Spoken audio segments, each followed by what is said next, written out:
Replacing front brake pads on this Hyundai Tucson. This is a 2006 model. I'm gonna give you a torque specs, part numbers, and everything. But however, doesn't matter what kind of Hyundai you have. Tucson, it could be a Sonata, it could be a Kia. Doesn't matter. Front brake pads. I'm gonna give you a total of how to do it on this vehicle. This is 2006 Tucson, and I'm gonna give you the part number. But the specs might be different, part number might be different, but the process is the same for any vehicle. I'm going to show you how to do it right and do it properly. I do have a lot of greasing, and I got this from the other side. I did the other side brakes already. And also, you're going to need two types of grease. One is this brake grease. This is the brand. There's a number there, 05353. This is what I'm going to apply to the brake pads. Do have my brake pads there, and silicone grease. All right, brake pads. All right, you're gonna see inside the box. I'm gonna show you the part number. You see this the metal shiny part right there? That's the brake wear indicator sensor. That goes on the back side on the top.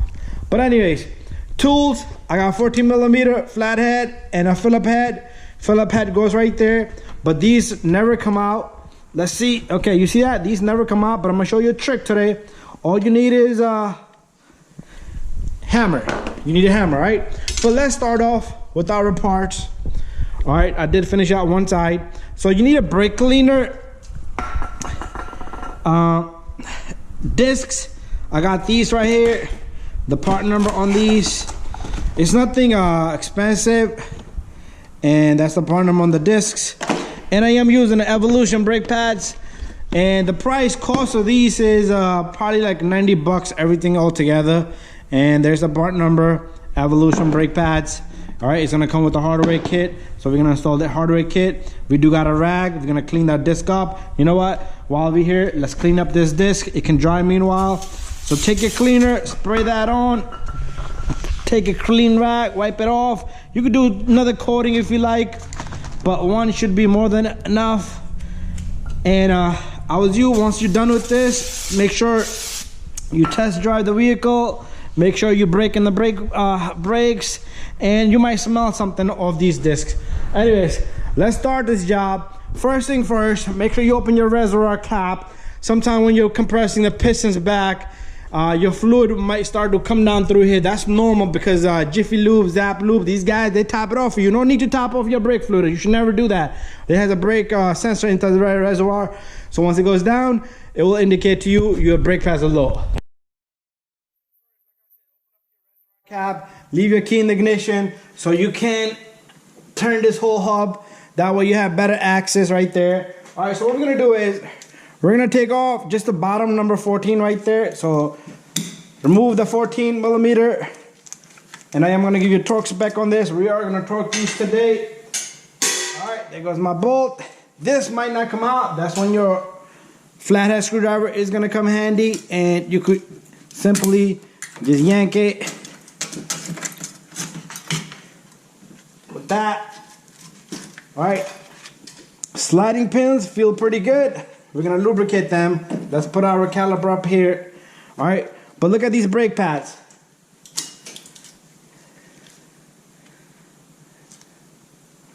They're done. They're broken up. My lighting is just trash. Let me set up my lighting. And look at this disc. I mean the pad. All right, pads do go bad over time, so don't think that your brake pads are thick. They have life, but very important thing to do. All right, that's out of the way. While we at it, let's just knock out this hardware kit immediately. All right, that's cool. All right, anyways, next step, we're gonna remove the bracket. You're gonna need a number 17mm right from back over here. You're gonna pop open one, and then the second one, and your bracket, as you can see, is gonna be loose already. It's gonna start to wiggle around, and once you remove those two bolts in the back, all right, it has a washer just like that, and your bracket will come loose. Don't lose that washer. Let's put this down. All right, next step, we're gonna secure our caliper to sit all around. Just don't go crazy with the lining here. All right, so next step, we're gonna come around this way.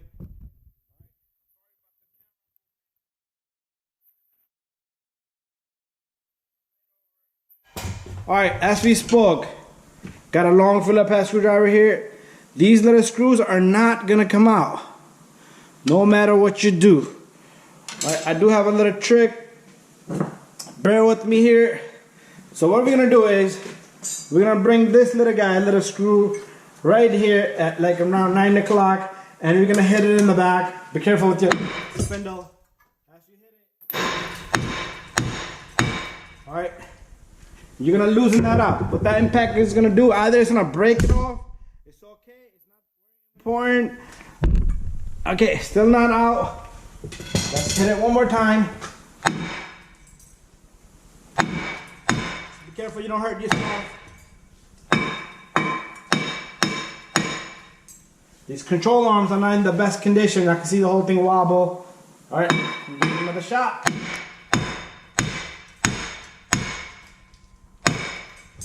Pretty loose. It's coming out. It's all dusty in here. You see that? It started to move, and it will break off. It's all good. Like I said, it's all good. That's not a very important little nut, and they usually don't come out. Let's bring the other one over. Just try not to hit the spindle with the two bolts we took off, the 17 millimeters. I have done that before. I hit it by mistake. Bam! New spindle. That's what I needed. Alright, that one started to come out. Let's give it a shot. If it breaks, that'd be my luck. If it comes out, that'd be better luck. But there you go. It's perfect. Now we should be able to take out the disc. And there you go. Alright, just to let you know, there's going to be a lot of dirt, debris in the back. So what I will tell you is to clean it off, blow some air in there. Because if you don't, it's going to spin around and make hell of a noise. So right now we're going to prep everything.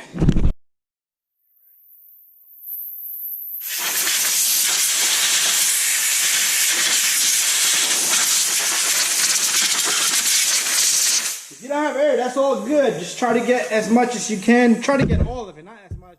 Blow some of this brake cleaner, and that's that. All right, we're not done yet here with prepping. So let me go get a few more things. We're gonna need a wire brush. We're gonna brush this up.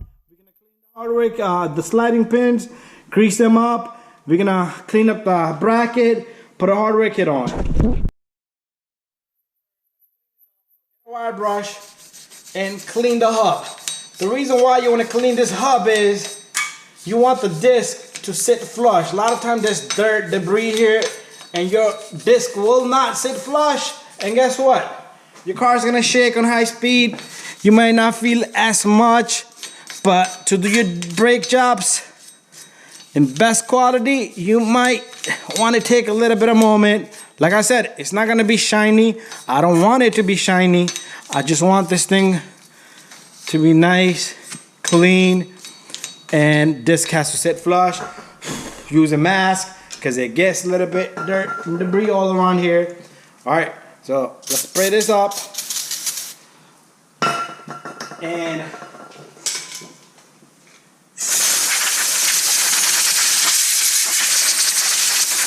this is ready. So let me go get a few more things. I'm gonna clean the sliding pin right here. All you need is a rack.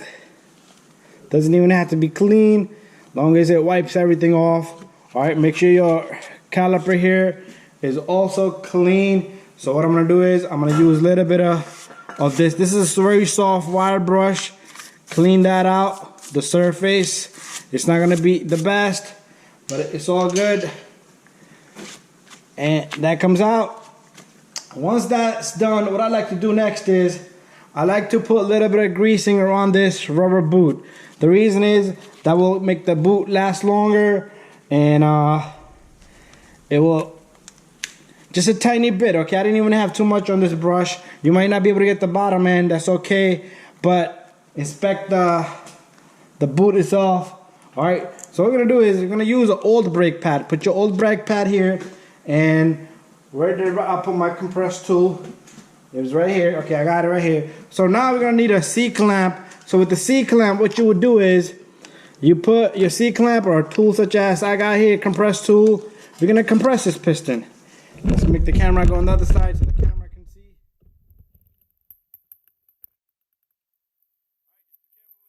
Line there. And your piston should go in smoothly. You shouldn't have to struggle. As you can see, I'm talking at the same time. Also, you don't want to bend this line because your piston might go in more rough because the brake fluid needs to go back, travel back. And if it doesn't travel back smoothly and easily, it's going to be rough. Okay. And sometimes your brake pad will touch in the bottom here, and that's going to make it go a little bit hard like this one is because I'm touching on the opposite side. But this is pretty good. All right, flush. There you go. Got that baby in. All right, so we do need to clean the other sliding pin, and we're gonna lubricate that at the end. All right, so right now what I'm gonna do is I'm gonna go get something to clean the wire. You know what? I have something to clean this. So let's back up our camera. We're gonna bring that wire brush back, and if your bracket here looks super rusted, I would suggest you use some type of buffer or stronger wire brush. But if it doesn't look so bad, you could use a soft wire brush such as this. And there goes that. All right, let's pull out this little pin.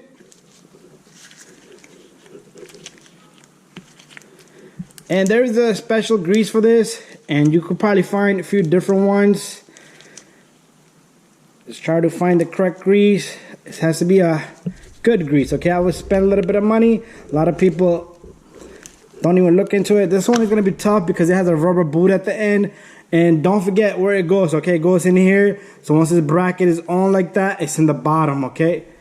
So let me back it away. So let's clean this up and let me show you what this looks like. So this one has a rubber boot, and what we're gonna use here is we're gonna use this silicone grease, okay? You know what we might do?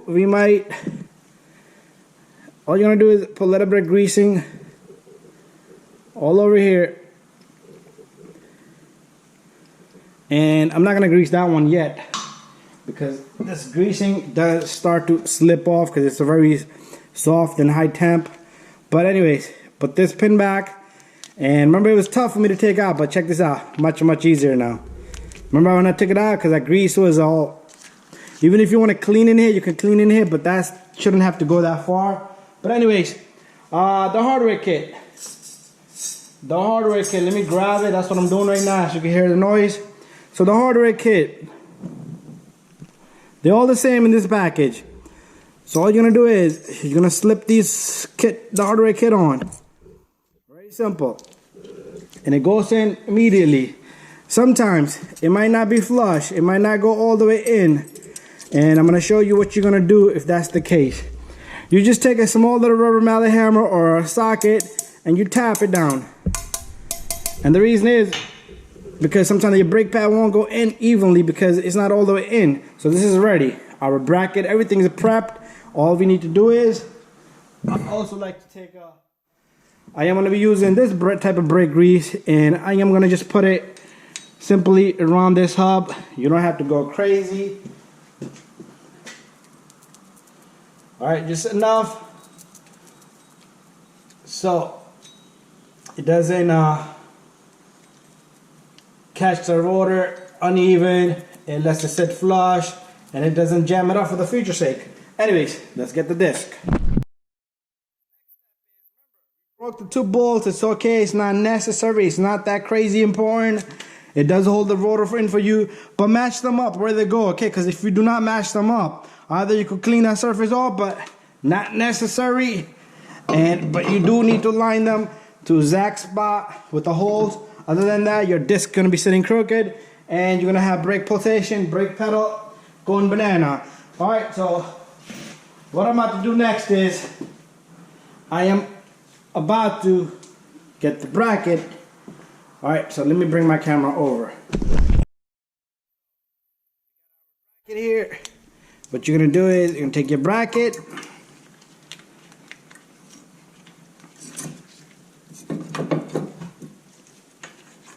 You're gonna put the 2 bolts in.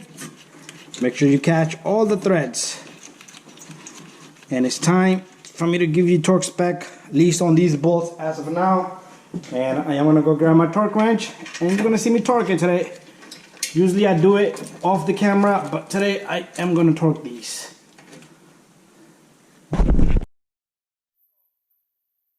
4.6 foot-pound, and I do have my torque wrench set to that.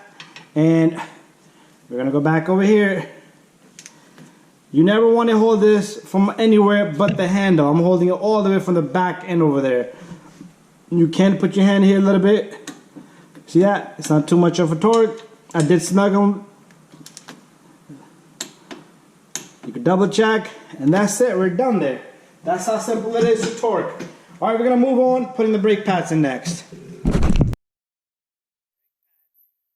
Remember, the sensor is on the inside, on the top, so as it goes back, it hits that.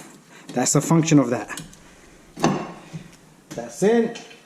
And notice, my brake pad went in very simple and easy. If your brake pad, you had to force it in, and it should be able to move freely like that. And I could do it with one finger, but it might fall off. But if yours is not going in too easy, you might have to file a little bit. Sometimes the paint, a little bit of extra things left behind are the reason. And sometimes your shim is not flush. Your hardware kit, meaning by shim. Alright? And the little thing in the back is bothering me. Let me get my flathead to pull that back.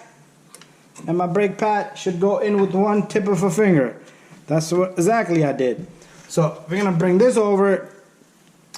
Before that, before we go any further, let's put silicone grease on this slider pin. Woo! It's like White Castle, the slider. Hey! Alright, next step. A lot of people has many different ways of greasing their brake pad, but the way I do it is I just put a slight grease coating here, and I'm good enough. A lot of people like to put it on where it contacts to the hardware here. So any surface meets metal to metal, they have greasing. That's all up to you. So a little tap of a grease on both outer edges of the brake pad, and it's perfectly solid to do that. Anyways, all we have left is our 14 millimeter, but we're gonna move the camera a little bit to this angle.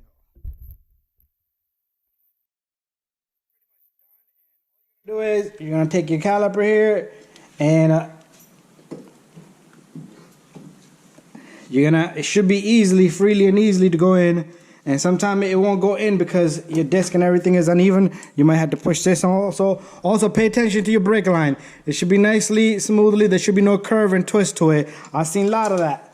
A lot of times they just twist the cable, and then you'll have a spongy soft, brakes jam up, brakes will eat up quick. So what I gave you in this brake job was you can make a lot of mistakes. Okay, let's go through the mistakes. You know what, let's finish this out. Let me torque that bolt, and I'm gonna give you the torque specs just about now. This is I have this set to 23.6. okay, that's how much the torque is on this bolt. It's not too much. And there you go, double check it. Okay, what happened here was, this is no good. My internal bolt moved. Okay, so this is not tightened to torque's proper spec, so I am gonna go get something to grab that with. It will work, but notice sometimes your wrench will get stuck between that also, so make sure it's proper. So I'm glad this happened, so we know this, and that's it. I'm good there. So now we're gonna talk about a lot of mistakes that a lot of mechanics make, a lot of people doing it at home. I'm gonna show you all the mistakes. We're gonna just discuss all the mistakes. Any further, I do want to say a few things. All the brakes that you're doing, before you start up the car, pump your brake pedal several times. It's going to be soft, but it's going to get tight. If you don't do that, you're gonna get into an accident, okay? Your car's not gonna stop for the first few pumps. Anyways, enough of that. Thank you for watching, but let's talk about the mistakes a lot of people, a lot of mechanics at home, or I have seen mechanics that qualifies for years, that has done brake jobs for years, the mistakes they make. Okay, everyone makes mistakes, but small mistakes are forgivable, but you don't want to make big, huge mistakes. I have seen this thing twisted, okay? When your caliper is here, you pretty much twisting the cable the other way around, then they twist it more and put it in. I have seen that. Spongy brake pedal, faulty diagnostic. Oh, you have a bad master cylinder. $500, $600, $700. I have seen brake pads upside down, meaning the pad, the surface that's supposed to meet the rotor, the ceramic area, is facing outward, but the back metal plate is touching the disc itself. Customer comes to me, oh, I've done my brakes and I hear a loud noise. Oh well, what can I do there? Redo the brakes and the brake pad is gone. Biggest mistake I have seen people do is they don't torque their bolts, and plus torque your tires, okay? I do torque the tires. The reason is, when you're torquing this disc, you're tightening these with the peg gun, you're warping the disc to begin with, so it's best take you a little bit extra time, have somebody press the brake pedal, because you're not gonna, these are hard to torque, because you cannot put it on the floor, have somebody press the brake pedal, and you tighten the lug nuts, all right? Go around a few times, drive it, and come back and retorque it. And that second time, you don't need to have anybody inside the vehicle pressing. It could be sitting on the floor. All right. Another mistake I have seen people is they don't clean, they don't lubricate, they don't put a hardware kit in. It's okay. Sometimes you don't want to put a hardware kit in because your original one looks better than the old one. And another thing is clean your hub. That's gonna give you a flush the meeting of the disc, and you know, if you have shaking brakes and you still have shaking brakes, it's gonna be a bad idea to do that. All right, there's a lot of other mistakes. People leave caps open on the reservoir, they overfill it. You don't need to do all that stuff. Okay, thank you for watching, guys. If you have any issues, do send me a message. If you have any questions, do send me a message.